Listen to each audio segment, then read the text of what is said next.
जी अस्सलाम वालेकुम। मेरा नाम सलमान अरशद है और मुनाफा इन्वेस्टमेंट के प्लेटफॉर्म से ये पहली वीडियो हम बना रहे हैं और इस तरह से आपको ये वीडियोस जो है वो हमारे डेली बेसिस पे या आप कह लें रेगुलरली कम से कम ज़रूर मिलती रहेंगी, जिसमें आपको हम मार्केट के बारे में अवेयरनेस देंगे कि क्या चीज़ कैसे लग रही है, कौन से इवेंट्स हैं जो मार्केट को अफेक्ट कर सकते हैं। इसी तरह से स्टॉक मार्केट पाकिस्तान की भी कवर कर रहे होंगे, इंटरनेशनल मार्केट का क्या इम्पैक्ट पाकिस्तान की मार्केट पे आ सकता है, ये चीज़ें भी कवर कर रहे होंगे।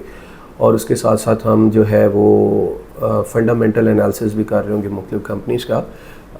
आप लोग अगर जो है कोई सवालात पूछ रहे होंगे तो वो भी हम आप लोगों के एड्रेस कर रहे होंगे।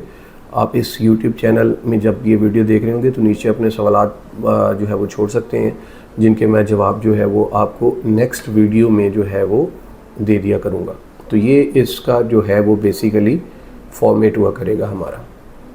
तो सबसे पहले जी स्टार्ट करते हैं इंटरनेशनल मार्केट कैसे लग रही हैं। देखिए इंटरनेशनल मार्केट में इस वक्त अगर आप यूएसए की मार्केट को देखेंगे तो यूएसए की मार्केट काफ़ी जो है वो प्रेशर का शिकार है और पिछले एक वीक में यूएस मार्केट ने तकरीबन 2.5-3%, नैस्डैक S&P तकरीबन 2.5-3% की गिरावट जो है वो आई है। और ये सारे का सारा मामला हो रहा है इसराइल और गज़ा की जो टेंशन बढ़ रही है और इसके अंदर मुख्तलिफ सुपर पावर्स जो हैं वो इस जो है चीज़ का हिस्सा बनते जा रहे हैं, इस जंग का हिस्सा बनते जा रहे हैं। जाहिर सी बात है इसराइल जो है वो हमेशा जो है वो यूएसए की सपोर्ट उसको रही है और जो दूसरे साइड पे हैं फ़लस्तीनी, वो जाहिर सी बात है मज़लूम तो हैं ही और उनके पास असला भी नहीं है उस लेवल पे, उनके पास जो है वो रिसोर्सेज भी नहीं है कि वो इतनी बड़ी जंग लड़ सकें। लेकिन उनको जो सपोर्ट है वो मुख्तलिफ दूसरे ममालिक जो कि एंटी अमेरिका है उनकी तरफ से मिलती है, जिसमें आप ईरान और रशिया और चाइना वो अंदर खाते में ज़ाहिर सी बात है इस चीज़ की जो है वो सपोर्ट कर रहे हैं। इस मामले में वो फ़लस्तीन के बेसिकली साथ खड़े हुए हैं। तो जब ये मामला एग्रेशन का शिकार होता जाएगा, जैसे जैसे ये मामला होता जाएगा एग्रेशन का शिकार, तो इसमें इसकी जो टेम्परेचर है ये टेम्परेचर बढ़ता जाएगा वॉर का। और वैसे भी रिडेलियो हो गया, उसने भी काफ़ी अर्सा पहले जब ये मामलात नहीं हुए थे, जब यूक्रेन और रशिया की जिस वक्त टेंशन चल रही थी, तो उस वक्त रिडेलियो जो कि बहुत बड़े हेज फंड मैनेजर हैं यूएसए के, उन्होंने एक प्रिडिक्शन दी थी पहले भी कि दुनिया जो है वो थर्ड वर्ल्ड वॉर की तरफ जो है वो जा रही है। तो ये सारी चीज़ें देखते हुए हमें कम से कम अगर फिनेंशियल मार्केट में हम लोग काम कर रहे हैं तो वहाँ पे हमें बड़े मोहतात अंदाज में काम करना होगा और अपने कैश बचा के काम करना होगा, क्योंकि मार्केट हमारी अगर स्टॉक मार्केट PSX की बात करें तो बहुत अच्छे मल्टीपल्स पे चल रही है, यानी 2-2.5 के मल्टीपल्स पे इवन आपका बैंकिंग सेक्टर जो है वो चल रहा है। अगर हम ओवरऑल बैंकिंग सेक्टर की बात करें तो मतलब फिनेंशियल सेक्टर हो गया, इसी तरह से आपके और भी बहुत से जो सेक्टर्स हैं वो अच्छे मल्टीपल्स पे चल रहे हैं। 2.5 की PE का मकसद सिंपली ये है कि ₹2.5 लगा के आपको ₹1 का प्रॉफिट हो रहा है साल का, ठीक है। जबकि दुनिया में अगर आप PEs देखेंगे, मतलब बैंकिंग सेक्टर की PEs तो बहुत हायर मल्टीपल पे ट्रेड हो रही होती हैं। जस्ट लाइक कोई 10 पे हो रहा है, कोई 12 पे हो रहा है, कोई 15 पे हो रहा है, मुख्तलिफ कंट्रीज़ की मैं बात कर रहा हूँ। तो इसका मतलब ये हुआ कि अगर पाकिस्तान का जो बैंकिंग सेक्टर है वो लो मल्टीपल पे ट्रेड हो रहा है, यानी आपको सस्ते में चीज़ मिल रही है और मियारी भी है, तो आप इन्वेस्टमेंट कर सकते हैं, इन लेवल्स पे ज़रूर कर सकते हैं। लेकिन आपको अपनी कैश ज़रूर जो है बैकएंड पे रखना चाहिए। अगर कैश नहीं रखेंगे तो फिर आप किसी वक्त जो है वो आपकी मार्केट का जिस वक्त पटाखा बजेगा, मार्केटिंग क्रैश होगी तो और ये हो सकती हैं, क्योंकि देखिए ना पॉसिबिलिटी ज़रूर है कि अगर ये एग्रेशन जो कोई भी अभी बैठ के प्रिडिक्ट नहीं कर सकता, अगर ये एग्रेशन ज़्यादा बढ़ता है तो जाहिर सी बात है उसकी इम्प्लीकेशन दुनिया की सारी मार्केट्स पे आएंगी। और हमारी मार्केट अभी पिछले 1-1.5 वीक में अगर आप देखेंगे KSE 100 इंडेक्स तो इतना ज़्यादा नहीं गिरा, लेकिन अगर आप इंटरनेशनल मार्केट की बात करेंगे तो इंटरनेशनल मार्केटें जो है वो जो है इन चीज़ों का जो है वो अफेक्ट ले रही हैं अभी से भी। अगर आप यूएसए की मार्केट के अलावा आप अगर जापान की मार्केट देखें तो वो भी जो है वो इस चीज़ का अफेक्ट ले रही है। और इसी तरह से ब्लैकमैन की अगर आप देखेंगे तो उसने भी जो शॉर्ट सेल किया हुआ था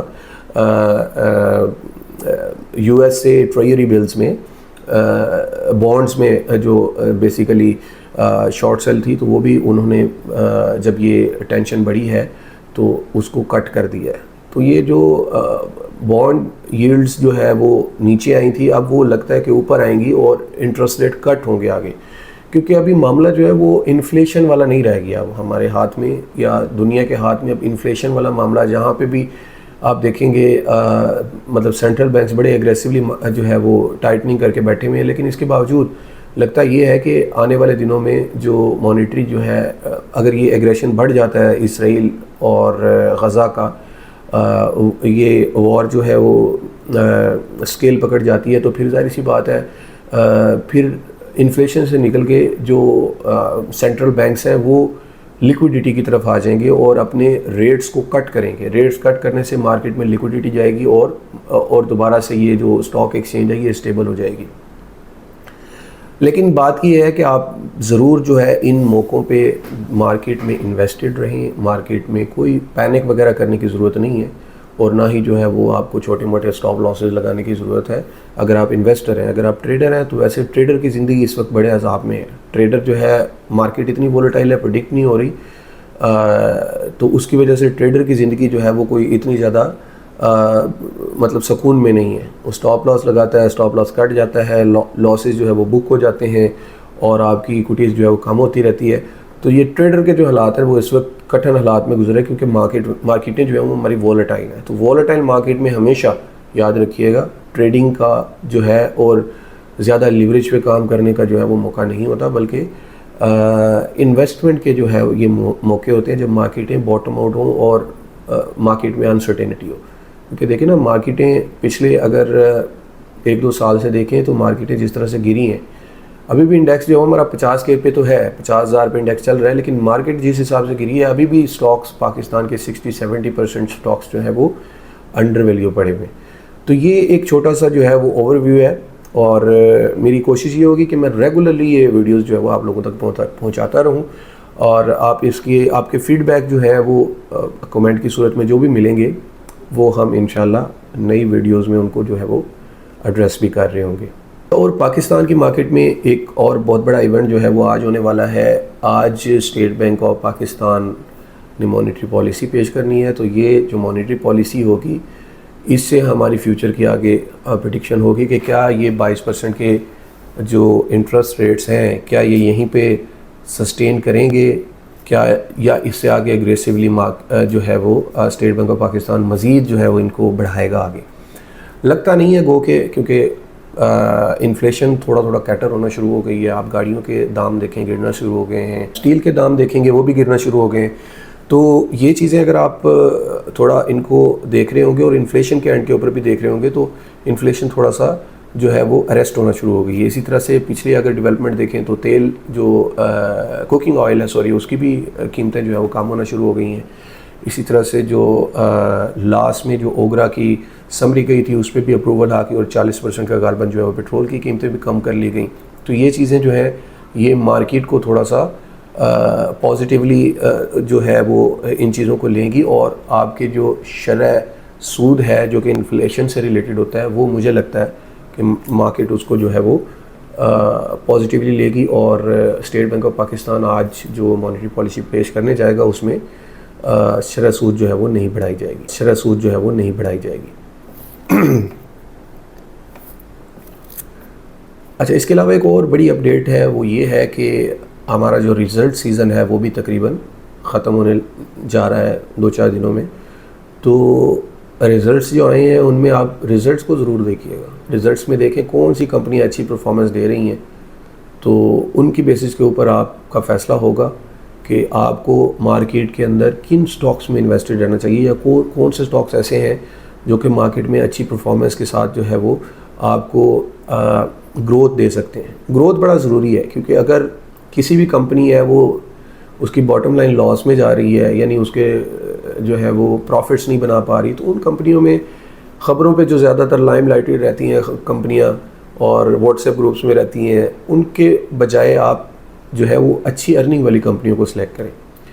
अच्छा, इसमें एक चीज़ ये भी है कि कुछ लोग कंपनियों को सिलेक्ट करते वक्त ये भी देख रहे होते हैं कि जी प्रॉफिट बढ़ रहा है। प्रॉफिट के साथ एक और चीज़ भी आपने देखनी होती है, सेल्स। अगर तो कंपनी की सेल्स नहीं बढ़ रही और प्रॉफिट बढ़ रहा है तो इसका मतलब है कंपनी के फंडामेंटल साउंड नहीं है।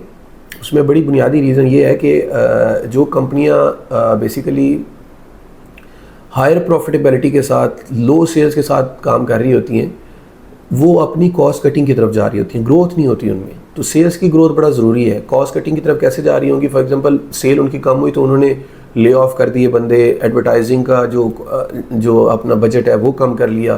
तो इस तरह से आपने बेसिकली स्टॉक्स वो देखने होते हैं जिनमें कम से कम सेल्स की भी ग्रोथ हो और सेल्स के साथ बॉटम लाइन ग्रो करे। अगर सिर्फ बॉटम लाइन यानी प्रॉफिट उसके ग्रो कर रहे हैं, सेल्स की ग्रोथ नहीं है, तो उसमें फिर 4x 5x का कोई आप जो है वो अपने शेयर को 5 गुना 4 गुना 6 गुना 10 गुना नहीं कर पाएंगे। ठीक है, वो कंपनियां उठाएं जिनमें कम से कम आपको लगे कि ये कंपनियां जो है वो तगड़ी हैं और इनकी ग्रोथ जो है इस सिनेरियो में, जो मतलब ग्लोबल रिसेशन की 4th क्वार्टर में बातें हो रही हैं, इस सिनेरियो में वो ज़्यादा जो है अफेक्ट नहीं हो पा रही, तो वो कंपनियां आपको जो है वो अच्छा परफॉर्मेंस इंशाल्लाह दे जाएंगी।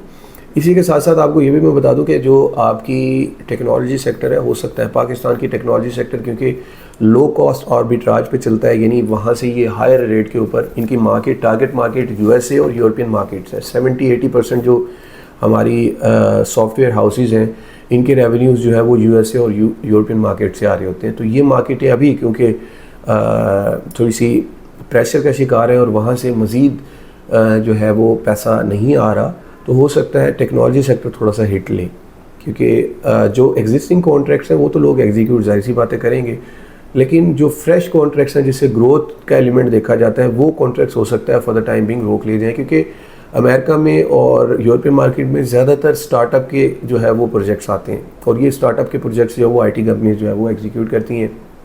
जब इस तरह का सिनेरियो अनसर्टेन हो जाए तो जो एंजल इन्वेस्टर हैं या वीसीज हैं, वेंचर कैपिटलिस्ट हैं, वो अपना पैसा थोड़े अरसे के लिए रोक लेती हैं, जिससे जो है मार्केटें जो है मतलब आईटी सेक्टर में ख़ास तौर पे वो थोड़ा सा अंडर परफॉर्म करती हैं, अच्छा परफॉर्मेंस नहीं देती। तो आईटी सेक्टर लगता है थोड़ा सा अंडर प्रेशर रहेगा ग्लोबल सिनेरियो की वजह से। अच्छा, last but not the least, इसके अलावा इसके साथ ये मैं सेशन क्लोज़ करूँगा क्योंकि आप लोगों के सवालात नहीं है, पहली मेरी वीडियो है, तो जब आप लोग सवालात भेजेंगे तो फिर मैं पहले मार्केटें कवर कर लूँगा, उसके बाद आप लोगों के सवालात जो है वो मैं जो है वो टेकअप करूँगा। एक्सचेंज रेट है तो उसमें अब देखना ये है कि आपको इसका जो है सॉरी कट दिस सेक्शन। अच्छा जी, अब क्योंकि पाकिस्तान में जो हमारा रुपी डॉलर पेरिटी है या जो हमारा एक्सचेंज रेट है वो मार्केट ड्रिवन है। आईएमएफ की फरमाइश थी तो आईएमएफ की फरमाइश पे हमने रखा हुआ है, जो कि सस्टेनेबल नहीं है। मार्केट में जो रेट था वो 312-315 रुपये पे चला, अभी फिर 275-280 में ये थोड़ा सा स्टेबल हो गया। तो अब करेंसी के एंड के ऊपर भी आपको देखना पड़ेगा क्योंकि ये डायरेक्टली लिंक्ड है। 40-42% हमारी जो इंडस्ट्री है वो इंपोर्टेड जो है वो मटेरियल पे चल रही होती है। तो अगर हमारा रुपए की कीमत जो है वो घटेगी और डिवेल्यूएशन होगी तो जाहिर सी बात है उसकी इम्प्लीकेशन हमारी इंडस्ट्री पे भी होगी। गो के कुछ जो है डिफेंसिव इंडस्ट्रीज़ भी हैं, जिस तरह से आईटी है। आईटी इंडस्ट्री में आपकी जो रुपये की डिवेल्यूएशन है वो मैटर नहीं करती, बल्कि इनकी फेवर में जाती है क्योंकि ये जो सर्विस बेस्ड इंडस्ट्री है और इनका रॉ मटेरियल कोई इंपोर्टेड नहीं है, नेट जो है वो एक्सपोर्टर है। तो आपको डॉलर की कीमत के ऊपर भी जो है वो नज़र रखना पड़ेगी और जो ज़्यादा सेक्टर्स जो है वो डॉलर से अफेक्ट होते हैं उनके ऊपर जो है वो आपने अपनी इन्वेस्टमेंट बड़े कॉन्शियस तरीके से करनी है। आज के लिए इतना ही। इंशाल्लाह कल की जो वीडियो है उसके साथ में आपकी खिदमत में हाजिर होऊंगा और आपके जो सवालात हैं वो आप इसमें जो है वो कमेंट सेक्शन में भेज सकते हैं। वो कल की वीडियो में इंशाल्लाह हम कवर भी करेंगे। Thank you so much. अल्लाह हाफिज़।